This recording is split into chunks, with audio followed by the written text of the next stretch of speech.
అండి, welcome back to our channel. ఈరోజు మనం చాలా సింపుల్ అండ్ టేస్టీగా చికెన్ పకోడీని ఏ విధంగా ప్రిపేర్ చేసుకోవాలో చూసేద్దాం. ఈ విధంగా చేసుకున్నట్లయితే మనం బయట తెచ్చుకున్నట్లే ఉంటుందండి, చాలా క్రిస్పీగా ఉంటుంది. ఈ విధంగా ఒక్కసారి ట్రై చేసి చూడండి, పిల్లలు చాలా ఇష్టంగా తింటారు. ముందుగా వచ్చేసి మనం 1/2 kg చికెన్ని ఒక 2 times బాగా కడుక్కొని తీసుకోవాలి.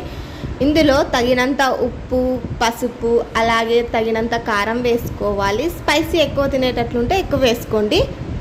ధనియాల పొడి, గరం మసాలా, చికెన్ మసాలా వేసుకోవాలి. ఇప్పుడు వచ్చేసి ఒక 2 tablespoon వచ్చేసి కార్న్ఫ్లోరు,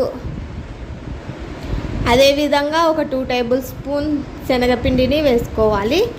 కొద్దిగా ఫుడ్ కలర్ వేసుకోండి. ఫుడ్ కలర్ అనేది ఆప్షనల్ అండి, మీకు ఇష్టమైతే వేసుకోండి, లేకపోతే అలాగే కలుపుకోవచ్చు. ఇప్పుడు ఒక 1/2 lemon వేసుకుంటున్నాను. కొద్దిగా వాటర్ వేసుకోండి, మీకు ఇష్టమైతే ఎగ్ వేసుకోండి. కొద్దిగా వాటర్ వేసుకొని ఈ విధంగా చూపిస్తున్న విధంగా కలుపుకోవాలి. చూడండి,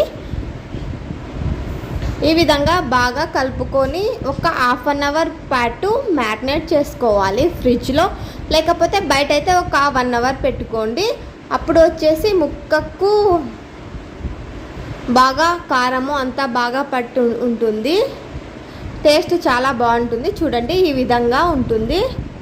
ఇప్పుడు వచ్చేసి వేడి వేడి ఆయిల్లో వేసుకోవాలి. ఈ విధంగా వేసుకోండి.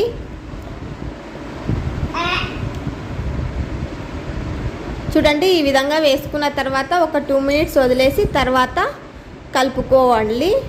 ఈ విధంగా మిక్స్ చేసుకుంటూ 2 sides బాగా వేగేంత వరకు వేయించుకోవాలి. చికెన్ వేగిన తర్వాత తీసుకొని పక్కన పెట్టుకోవాలి. ఇదే విధంగా సేమ్ ప్రాసెస్ మొత్తం అంతా వేయించుకోవాలి. ఈ విధంగా వేయించుకున్న తర్వాత ఇప్పుడు ఆయిల్ హీట్ చేసుకొని ఇంకొకసారి చికెన్ వేసి బాగా వేయించుకోవాలి. ఈ విధంగా వేయించుకున్నట్లయితే బాగా క్రిస్పీగా వస్తుంది, పైన క్రిస్పీగా లోపల స్మూత్గా ఉంటుందండి. అంతే, సర్వ్ చేసుకోవడమే. ఈ వీడియో కనుక మీకు నచ్చినట్లయితే లైక్ చేయండి, షేర్ చేయండి, సబ్స్క్రైబ్ చేసుకోండి, తప్పకుండా కామెంట్ చేయండి ఎలా ఉంది ఏంటి అనేది. బాయ్.